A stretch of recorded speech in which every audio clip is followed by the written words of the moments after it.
Since leaving the Hebrew Roots movement, I have come across some alarming information about how many Hebrew Roots members are leaving belief in Jesus to pursue full-blown Judaism. I recently came across video footage by 3 prominent rabbis who are well known in the world of Judaism, but very often also in the Hebrew Roots movement.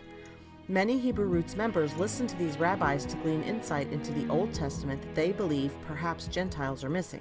I want you to hear what they have to say, and then I'll come back with more commentary on this, but keep in mind that Jewish rabbis often lump the Messianic movement and the Hebrew Roots movement together because they see the Hebrew Roots movement as an outset of the original Messianic movement. So what the second rabbi is calling Messianic includes both the Messianic church people as well as Hebrew Roots.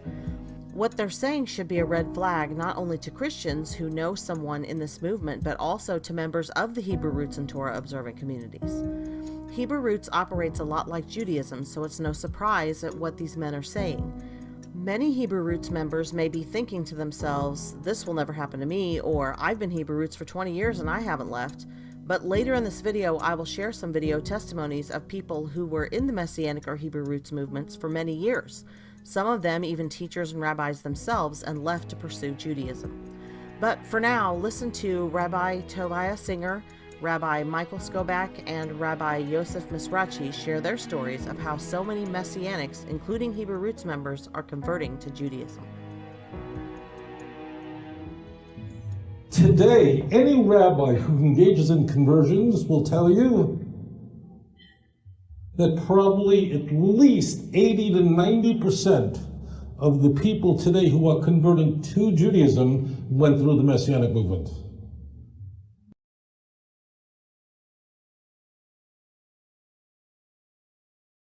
They originally are attracted to the superficial trimmings of the Messianic movement, and then they start, initially it's, whoa, so Jewish. Hanukkah, yeah. Passover, fantastic. We have a Sukkah, terrific. But after a while, the novelty wears off. Where's the substance behind it? And they want to study. And now there's YouTube, and now people could study, and then they go, wait. I'm studying with Jews now and rabbis. And one of the things that also doesn't help the Messianic movement, those who have ever been involved in it, is that if you think that Jews don't get along with each other, you know the joke, 2 Jews, 3 opinions. The joke about Messianics is, 2 Messianics, 5 opinions. They fight like crazy. That has a very big impact. People are going, wait, I thought this was like, I'm here, and like, my Messianic rabbi won't talk to the other Messianic rabbi, we're both killing each other. It has a very big impact on people. Because they feel they've arrived and they're going, this is the same thing, but worse.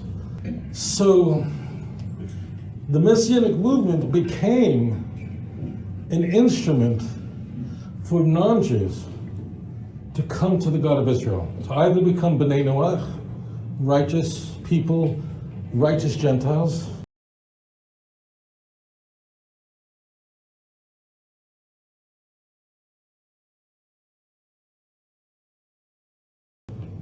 or to convert to Judaism. Almost all converts to Judaism, in some measure, had some relationship with the Messianic movement.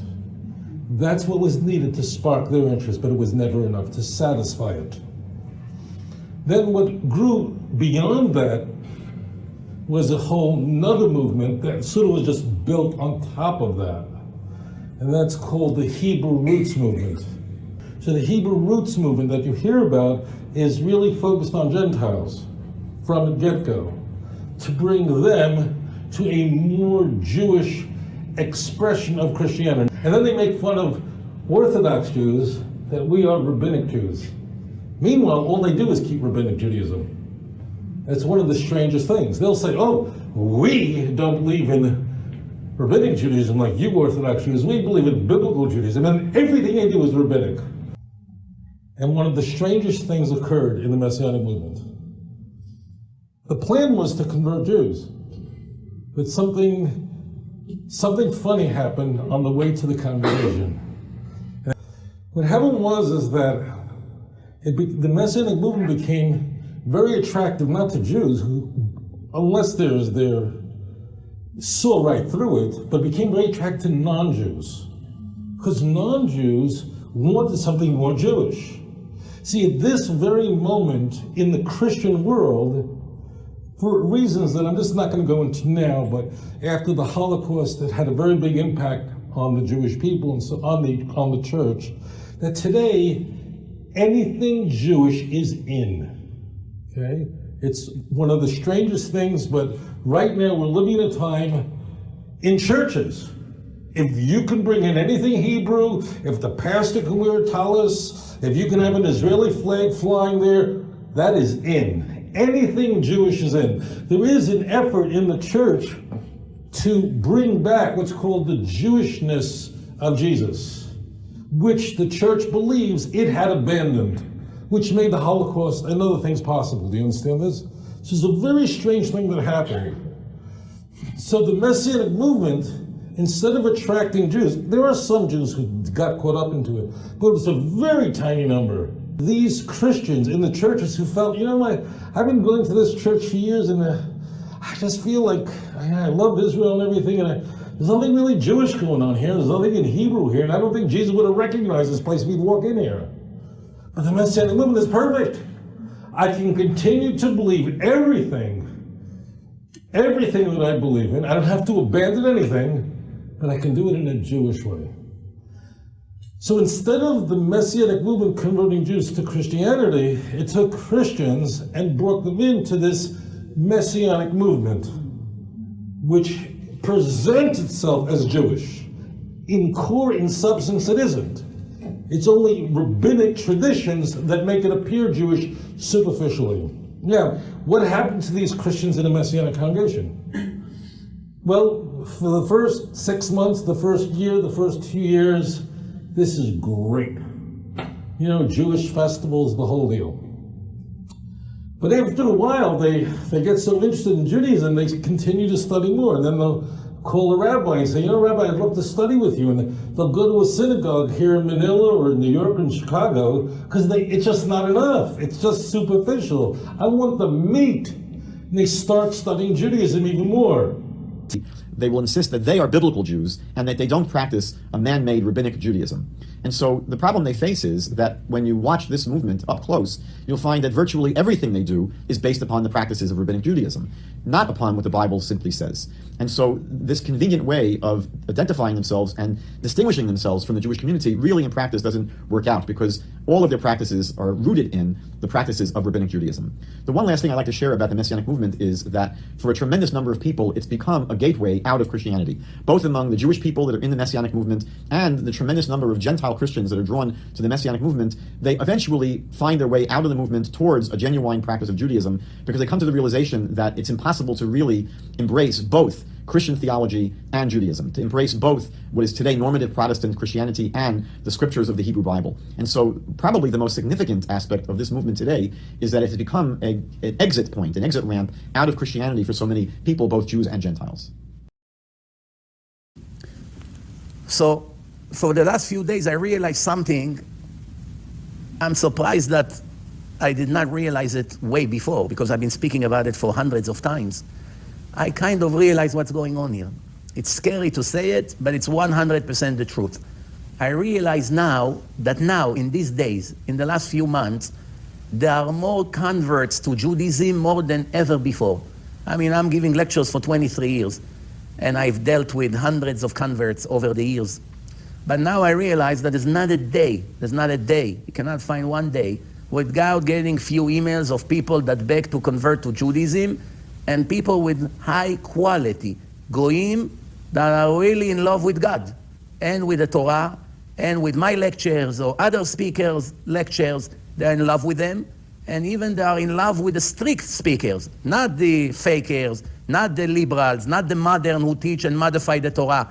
No, they actually attracted to some of the strongest speakers on earth, whether it's in English, whether it's in different languages. It's very interesting. More and more goyim are begging to be Jewish, and many of them, their dream come through. So that means if this phenomena would continue another generation or two, probably the majority of the Jewish people will be descendants of converts. Unbelievable. At the very least, you have to ask yourself how a movement that is claiming to be bringing people back to their Jewish roots in Jesus has managed to lead so many people out of faith in Jesus, and this religion of Hebrew roots is fairly new. The term Hebrew roots was trademarked in 1994 by a couple named Dean and Susan Wheelock, although many in the Hebrew roots movement have ties to the former Worldwide Church of God, which was founded in the mid-1930s by Herbert W. Armstrong. Armstrong also taught an adherence to the law and keeping feast days, but he was not quite as strict as the Hebrew roots movement, and this is what I find to be the most daunting aspect of the Hebrew roots movement in general, and what seems to be the explanation as to why so many of them leave faith in Jesus altogether for Judaism. Because it seems like Rabbi Singer, as he points out, it's just never enough.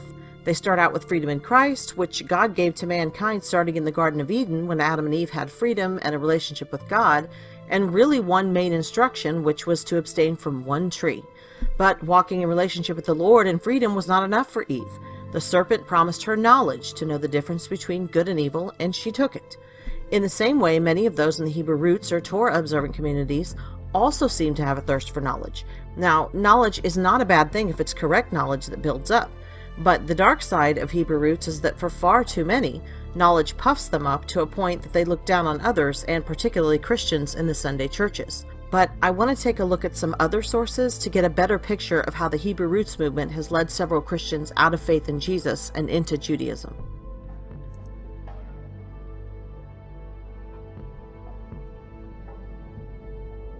I want to talk first about what the Hebrew roots movement says about themselves.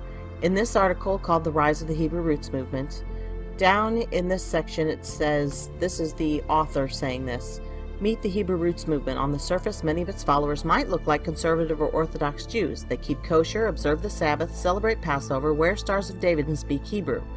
Some are circumcised and have beards and payos. They're extraordinarily pro-Israel and often place an emphasis on how many times they visited the country."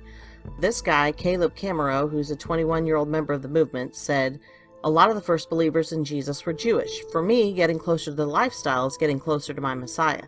First of all, you don't get closer to your Messiah by doing things that are Jewish.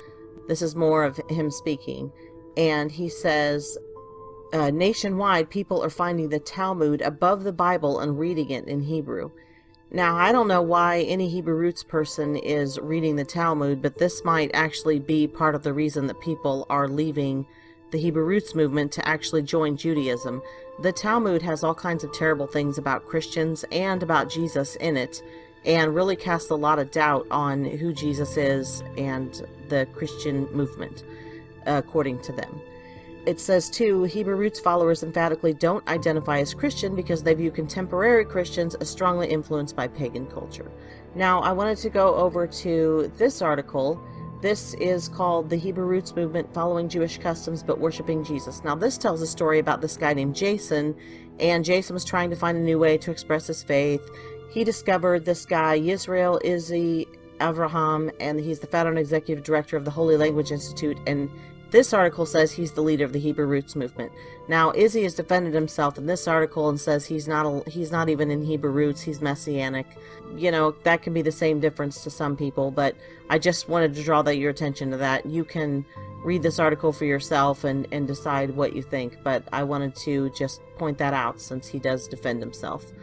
But the point is, in this article, this guy Jason says that eventually he left the Hebrew Roots Movement and went on to become part of the Jewish community, and he was a Noahide for a while, and now he's considering going to full-blown Judaism. But in this article, it mentions this person named Nephores, who is now an Orthodox Jew, and she was also a Christian before.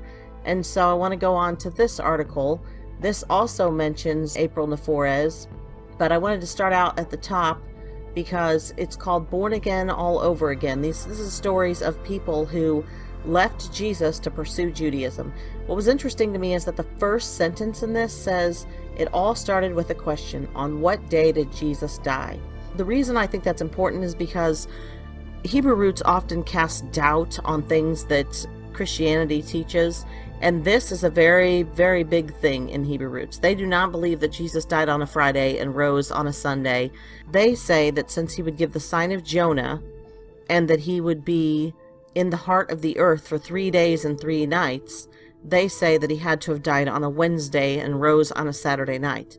Now, I don't agree with that, and I do plan to do a video on why Jesus did die on Friday and raise most likely late Saturday night, very early Sunday morning. And I'll get into that in that video, and actually I trace that back to the book of Exodus. But the point is that Hebrew roots are constantly putting the doubts in the minds of Christians about things that they're reading in Scripture. And that is what is leading people to leave the Hebrew roots movement and actually pursue Judaism. They are very much leading people out. Now, this has a story of several different people that had left Christianity and gone to Judaism. But I wanted to get down to the story of April Neforez because she has started an organization that helps people leave Christianity. So here's Neforez, and how she got out was, it says that she was studying with a friend coming out of the Messianic movement, and she describes her journey in strikingly hybrid Christian-Jewish language. She and I came out of idolatry together. Idolatry meaning coming out of Christianity. I could no longer go back to my church. Every time I drove by one, it was just graven images and idols. I fell ill going by them. Now, this is something else the Hebrew roots just drive into your mind constantly. They just want you to believe that everything the church does is pagan and graven images, and they take all this by a false history of where a lot of the things in the church came from. After I left the Hebrew roots movement, I started reading the early church fathers. I started researching Christmas and how it came about, why these things were added to the Christmas tradition, why Sunday became the new day of worship. Everything that the Hebrew roots teach about these things, they're getting from basically the wrong sources. They blame everything on the Catholic Church and say the Catholics brought paganism in. And I'm not saying the Catholic Church is perfect. There's just all kinds of things that they have wrong, and they're casting doubts in the minds of Christians, which is causing them to leave. But April Neforez, she started an online organization for Christians who want to leave their faith and transfer to Judaism. The organization that she started is actually this, Leaving Christianity and Finding Truth in Torah Judaism. Two of the leaders that are in this staff are Rabbi Tobias Singer and Rabbi Michael Skobach, who I showed earlier in the video. These two men are leading Christians out of Hebrew roots and the Messianic movement and moving them into one form of Judaism or another. Some are doing Noahide laws, some are becoming Orthodox Jews. So this is very dangerous. The Hebrew roots are casting doubts in the minds of Christians on the Bible, and when you start doing that, you're bound to then listen to other people. A lot of people in the Hebrew roots movement listen to regular rabbis because they get this idea in their head that the rabbis, the Jewish rabbis, have information that Christians don't have. And that's a lot of ways that they also get pulled out of Christianity. I wanted to go back to this article, the one with the April Neforez and her Facebook group, Leaving Christianity and Finding the Truth. She also says that she has a private group for individuals not ready to expose their doubts.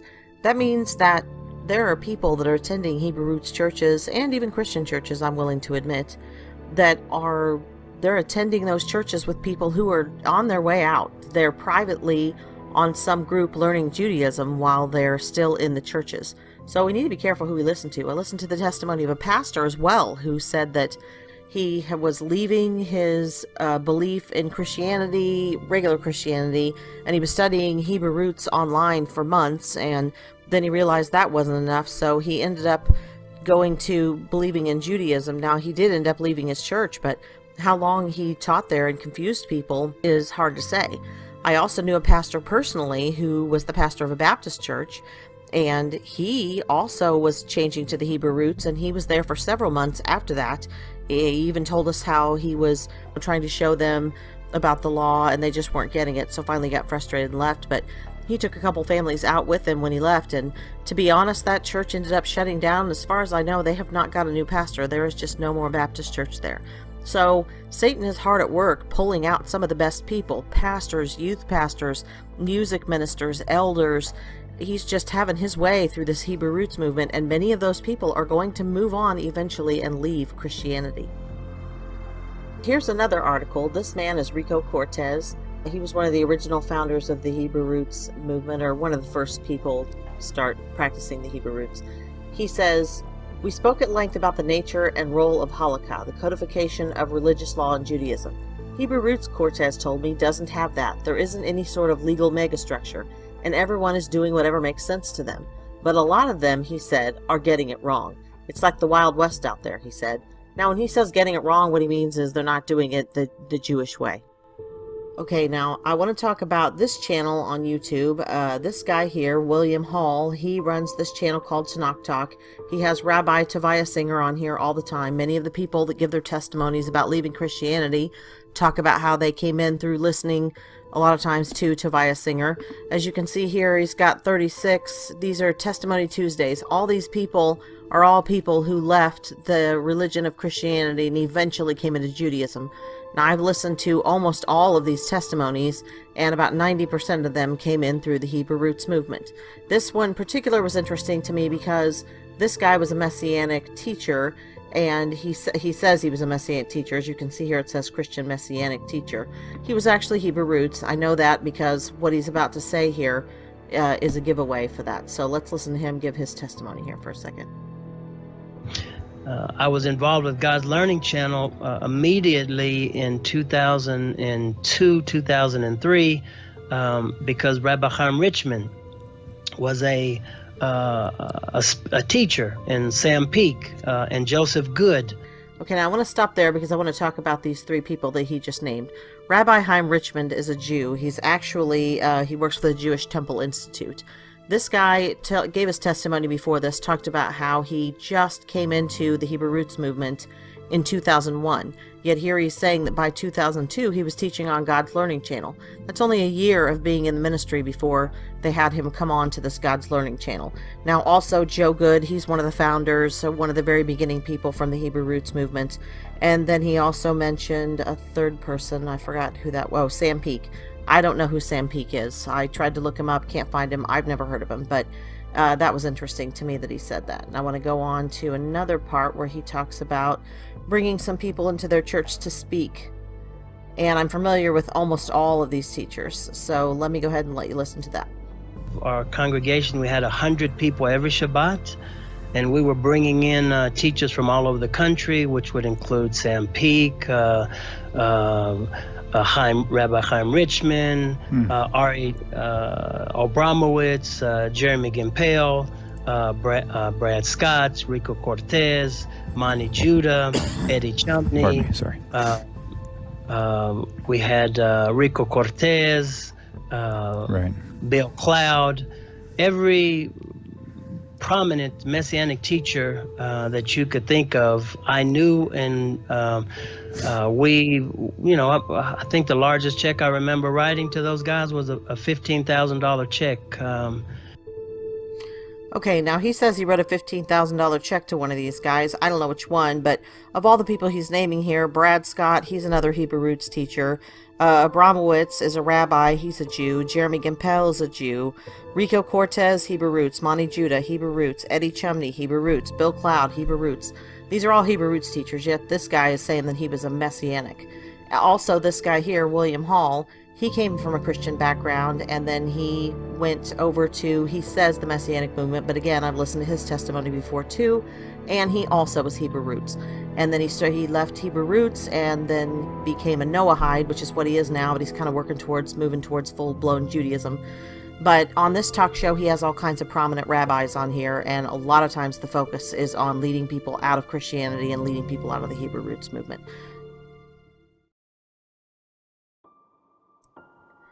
I could go on and on and on. I read testimonies, watched videos, I went to Jewish source papers, even learned about how the Chabad organization is working tirelessly with the UN to use the Noahide laws to encompass all Gentiles under Judaism. You can even go here to Noahide.com, where they even thank Nikki Haley for working to bring about world peace through the Noahide laws. In case you're not aware, the first law, no idolatry, for the Chabad organization and for the Sanhedrin, which will be helping enforce these laws, includes no belief in Jesus. And according to the 1906 Jewish Encyclopedia, the punishment for breaking the Noahide laws, which would include belief in Jesus, is decapitation, as you can see here in the Jewish Encyclopedia under Noahide laws. The most vulnerable people to fall prey to this false teaching of Noahide are the sect of Hebrew Roots that deny the deity of Jesus. I fear that many of them will have no problem denying Jesus. It states that no one may worship an idol in the way that it is normally worshipped, which perhaps leaves room to believe that Jesus lived on earth and was a good man, but was not the fullness of the Godhead manifested. If that is the case, many in the Hebrew Roots movement have already devalued Jesus, so that wouldn't be an issue for them. They may keep their head, but lose their soul in eternity. If the Hebrew Roots movement is so good and the right way to please God, then how could it be leading so many Christians out of the churches, into Hebrew Roots, rejecting Jesus and converting to Judaism? There's no other religion on earth today that is sending people in droves to abandon Jesus and embrace Judaism. You may be thinking to yourself that this could never happen to you. The fact is, no one who gave their testimony on the show and no one who is a Noahide or a Jew now, after leaving the faith in Jesus, thought that they would leave either. And many throw out Paul, accusing him of heresy, or worse, others change the meaning of everything he said in order to protect the Mosaic law from fading, when the law is not a proper noun. It means instructions. God never changes, but his instructions can change, and he already told us ahead of time that they would in the future. We are seeing the effects of what Judaism does to people over time. If the Chabad House is working behind the scenes to promote laws that will force the beheading of Christians, and if the Talmud is full of vile speech toward Christians and Jesus, what is it you're chasing after? This is where the law led them to, and many in the movement are already speaking vile words against Christians and against Jesus. I'm convinced that if the Hebrew Roots movement were to last another 2,000 years, it would become just as vile as Judaism has become. The movement is so new, no one can predict where it's headed. We have Rico Cortez worrying that people are not properly practicing the law. That sounds just like the rabbis of Jesus' day. And Hebrew Roots people claim that the instructions, or laws, do not earn us salvation, yet so many of them say that if we were really saved, you'd be keeping the law. That's really the same thing repackaged with different wording. I have watched too many of the more prominent voices in the Hebrew Roots also become more hateful and more judgmental and prideful over time, and honestly, this is one of the reasons I left. I could see where this was leading. And since I have left and studied the Old Testament for answers to why Paul and the other apostles said what they said, I found my answers, and I didn't need to change their words or definitions or meanings to do it. If the noble Bereans were able to study the Old Testament scriptures to see if Paul's words be true, why are Hebrew Roots having such a hard time doing the same? The law had a purpose. It was to heal the hard hearts and the stiff necks of Israel. God told Jeremiah that he gave them the law because they refused to listen to his voice. Abraham listened to his voice. Abraham walked in freedom and by the voice of God. Now we have the same opportunity to listen to his voice and walk in the freedom of both God and Christ, loving others and loving God above all else, and people are willing to just throw that away to pursue the instructions that were given specifically for a people who would not listen to God. And finally, and this is so important, don't think that the Hebrew Roots movement came about by a final movement of God before Jesus returns. It has come about in the same way that the Noahide law has crept into the world. While Hebrew Roots are so quick to blame everything on the Catholic Church and the Jesuits, they fail to understand that there's also a sect of Judaizers that crept in behind the scenes and infiltrated many of the churches in the Hebrew Roots movement. It's no accident that so many Christians are finding their way out of the church, through the Hebrew Roots movement, and into Judaism. We're nearing the end, and all the pieces are falling into place for the Sanhedrin to be reinstated, and the temple to be built, and the false Messiah to arrive, and for Judaism to spread across the world, and many Hebrew Roots people will be deceived. And yet we have so many famous Hebrew Roots leaders promoting the altar being dragged out in Israel with a dead lamb on December 10th last year. The deception is not Christianity, though it is far from perfect. But the deception is people forsaking Jesus to join Judaism, and the religion leading them to it is the Hebrew Roots. I have many brothers and sisters in the Hebrew Roots that I know love the Lord, and I have waited to make this video because I certainly don't want to hurt anyone. But what kind of love would I show if I knew they were at risk of being lost in the future? So many in the Hebrew Roots deny who Jesus is now. How much more when your life depends on it? And quite frankly, I'm just tired. I'm tired of holding back and worrying anymore. In love, I had to make this video or it would have continued weighing on my heart. Since I left, only one person ever even asked me what passages I looked to that helped me realize why I had to leave. Everyone thought of me as a good researcher and Bible studier until I left. And yet, if I was such a good student of the scripture, then why would they never want to know?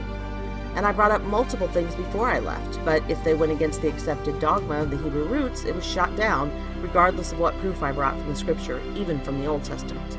I pray for my friends that are still in Hebrew Roots. I'm still the same person. I still study the Bible every day, even more now than I ever did before.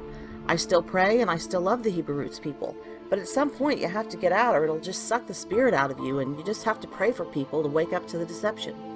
If you're considering leaving the Hebrew Roots movement, or if you're in need of help for recovery, please leave a message below and I will find a way to contact you. It's hard to leave, I know. Some have spent so much time criticizing their Christian brethren and sisters that it's hard to know how to fix those relationships and even to forgive yourself. God loves you, and He's not more pleased with you when you don't eat pork, or you wear a tassel, or you keep a feast day, or avoid wearing cotton and linen, or say His name in a certain way.